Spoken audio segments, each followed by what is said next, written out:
अमरावती महानगरपालिका शाळांमध्ये सेवा देऊन निवृत्त झालेले शिक्षक, उत्कृष्ट कार्य करणारे शिक्षक तसेच इयत्ता 10वी-12वीमध्ये शाळांचा नावलौकिक करणारे शिक्षक यांचा सत्कार समारंभ नुकताच अमरावती महानगरपालिकेच्या वतीने घेण्यात आला।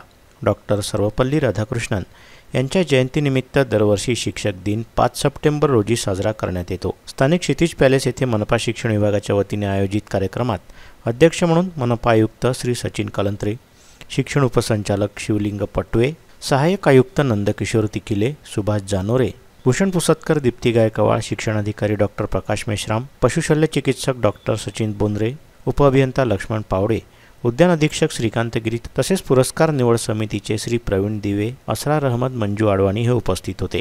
कार्यक्रमादरम्यान आदर्श शाळा, क्रांतिज्योती सावित्रीबाई फुले आदर्श शिक्षिका पुरस्कार, डॉक्टर अब्दुल कलाम आझाद आदर्श शिक्षक पुरस्कार तसेच इयत्ता 10वीमध्ये ज्या शाळांचा निकाल 80% अधिक लागणार अशा शाळा, ज्या शाळांमधील विषयाचा निकाल 90% अधिक लागला असे उत्कृष्ट अध्यापन करणारे शिक्षक व शिष्यवृत्ती परीक्षेत उत्कृष्ट निकाल लागणाऱ्या शिक्षकांचा या दिवशी कार्यक्रमात मोमेंटो व प्रमाणपत्र देऊन सत्कार करण्यात आला। मनपा शाळांमध्ये 30 ते 35 वर्ष सेवा देऊन सेवानिवृत्त झालेले शिक्षक तथा शिक्षकेतर कर्मचारी यांचा सुद्धा शाल श्रीफळ व सन्मानचिन्ह देऊन उपस्थितांच्या हस्ते सन्मान करण्यात आला। कार्यक्रमाच्या प्रास्ताविकेदरम्यान शिक्षणाधिकारी डॉक्टर प्रकाश मेश्राम यांनी भविष्यात मनपा शाळांच्या व विद्यार्थ्यांच्या गुणवत्ता वाढीकरिता सतत प्रयत्नशील राहणार असल्याचं सांगितलं।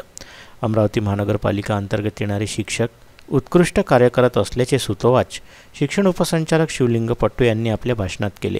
तसेच अध्यक्षीय भाषणादरम्यान मनपायुक्त सचिन कलंत्रे यांनी प्राप्त पुरस्कारांमध्ये महिलांचं योगदान जास्त असल्याचे, विद्यार्थ्यांचे भविष्य हे शिक्षकांच्या हाती असून शिक्षकांनी पालकांचा विश्वास संपादन करणं तसेच भविष्यातील नागरिक घडवण्याकरिता मोलाचं कार्य सतत करत राहावं अशी अपेक्षा उपस्थित शिक्षकांकडून व्यक्त केली।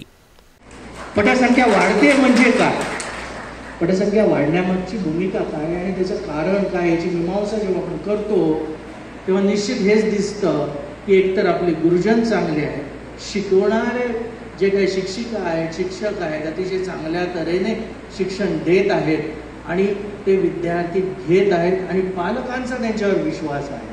त्यामुळे जे पालक येऊन लाईन लावून येतात, जे तुम्ही आत्ता सांगण्याचा प्रयत्न केला त्यामागची भूमिका जी आहे ती हीच आहे की विद्यार्थ्याला शाळेत येण्याची, महानगरपालिकेच्या शाळेत येण्याची ओढ आहे। काय आहे? कारण त्यांच्या दृष्टीने शिक्षक हा अत्यंत महत्त्वाचा आहे। त्या छोट्या मुलीने मगाशी सांगताना जर आपण जाणीवपूर्वक ऐकलं असेल, त्यांनी शेवटचं वाक्य सांगितलं की यायचा जमाना आहे, व्हॉट्सॲपचा जमाना आहे, फेसबुकचा जमाना आहे, तरी आम्हाला शिक्षक महत्त्वाचे आहे। शिक्षक जे शिकवतो ते आम्हाला महत्त्वाचं, इंटरनेट जे सांगतं किंवा कम्प्युटरमध्ये किंवा आपण मध्ये अनेक डिजिटल सगळं मीडिया आणला तरी सुद्धा विद्यार्थ्याला प्रिय काय आहे की शिक्षक मला वर्गात येऊन शिकवतो आणि शिक्षक जे सांगतो, बोलतो, गाण्यामधनं जे सांगतो ते अत्यंत महत्त्वाचं आहे। त्या विद्यार्थ्यांनी सांगण्याचा प्रयत्न केला, दुसऱ्या विद्यार्थ्यांनी पण तेच सांगण्याचा प्रयत्न केला। आमचे शिक्षक काय, शिक्षकांमुळे आम्ही घडतो, आमच्यामुळे समाज घडतो आणि समाजमुळे देश घडतो। छोट्या मुलींनी सांगण्याचा प्रयत्न केला म्हणजेच काय की शिक्षक हा केंद्रबिंदू आहे या सर्वांमध्ये, विद्यार्थ्यांच्या दृष्टीने सुद्धा।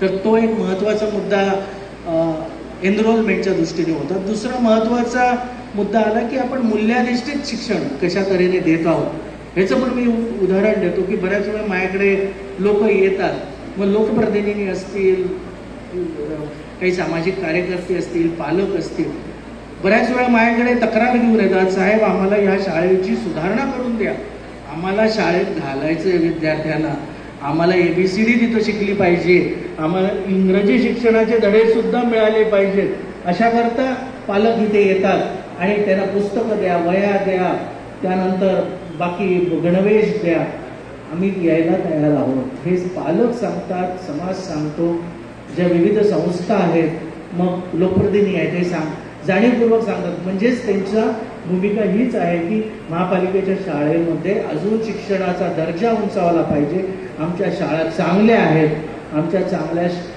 तिथलं जे काही व्यवस्थापन आहे ते चांगलं आहे, पालक समित्या चांगल्या आहेत आणि अशा तऱ्हेने आपण जर चांगलं दिलं तर एनरोलमेंट चांगली होईल, विद्यार्थी घडतील हा अत्यंत महत्त्वाचा मुद्दा मला इथे दिसतो आणि त्या दृष्टीने आपल्याला प्रयत्न करण्याची अजून गरज आहे. मी म्हणतो की हे संपलं असं नाही, म्हणून मी म्हणलं काही संकल्प सिद्धीचा दिवस असतो आणि संकल्प नवीन घेण्याचा दिवस असतो. तर त्या दृष्टीने महत्त्वाचा आपले 2-3 मुद्दे पुढच्या कालखंडात राहू शकतात आणि आपण विचार केला पाहिजे. पहिलं, आपलं एनरोलमेंट कशी वाढेल, चांगले विद्यार्थी आपल्याकडे कशी येतील, चांगले कशी घडतील आणि त्यांना आपण चांगलं शिक्षण कसं देऊ, हा अत्यंत महत्त्वाचा मुद्दा आहे. त्याकरता आपल्याला प्रयत्न करावे लागतील, पालकांबरोबर बैठका घ्याव्या लागतील, पालकांना समजावून लागावे की आपल्याला तुमचे मुलं इथे पाठवा, तुमचा एक मुलगा इथे आहे तर दुसरी मुलगी पण आमच्या शाळेत द्या. अशा तऱ्हेने आपण जर केलं तर विद्यार्थ्यांची पटसंख्या जी आहे, एनरोलमेंट आहे, ती वाढायला मदत होते. दुसरा महत्त्वाचा मुद्दा आहे की आपल्याला देत असलेले शिक्षण हा अत्यंत गुरूंच्या माध्यमातून हा विषय आहे की ज्याच्यामध्ये आपण चांगलं शिक्षण कसं देऊ. पाठ्यक्रममधनं देणारं शिक्षण आहेच मी तर म्हणेन, मग ते भूगोल असेल, इतिहास असेल, मराठी असेल, इंग्लिश असेल, ते पाठ्यक्रममधनं जे आपण रेटतो आणि मार्क मिळवतो तो तर मुद्दा आहे. पण त्याबरोबर इतर ज्या ॲक्टिव्हिटीज आहे, एक्स्ट्रा करिक्युलर ॲक्टिव्हिटीज आहेत, त्या कशा मिळतील. कारण नुसतं पाठ्यक्रममधनं मिळणाऱ्या शिक्षणापेक्षा आजचा समाज घडवण्यासाठी, विद्यार्थी घडवण्यासाठी आपल्याला स्किल्स महत्त्वाची आहे. कोणत्या पद्धतीचे आपण स्किल देऊ शकतो आणि त्याला आपण घडवू शकतो, हा अत्यंत महत्त्वाचा मुद्दा आहे. त्याकरता आपल्याला प्रयत्न करण्याची गरज आहे. कार्यक्रमाचं संचालन कुमारी चेतना बोंडे व प्रियंका हंबर्डे यांनी केलं, तर आभार प्रदर्शन श्री पंकज सपकाळ यांनी केलं. कार्यक्रमाच्या यशस्वीतेकरिता शाळा निरीक्षक वहीद खान, कुमारी संध्या वासनिक, ज्योती बनसोड, मोहम्मद जावेद, योगेश पखाले, लीना अकोलकर, प्रवीण ठाकरे, योगेश राणे, नजीमुद्दीन काझी, संजय बेलसरे, गोपाल कांबळे, धीरज सावरकर, सुषमा दुधे, शुभांगी सुने, सुप्रिया पोपटकर, पूनम कनेर, सोनिया पवार, कैलास कुलंट, विशात वाचाळे, सोमेश वानखळे, सर्व विशेष शिक्षक, अमित झरकर यांनी विशेष प्रयत्न केले. कार्यक्रमाला मनपामधील 63 शाळांमधील एकूण 400 शिक्षक तथा शिक्षकेतर कर्मचारी उपस्थित होते.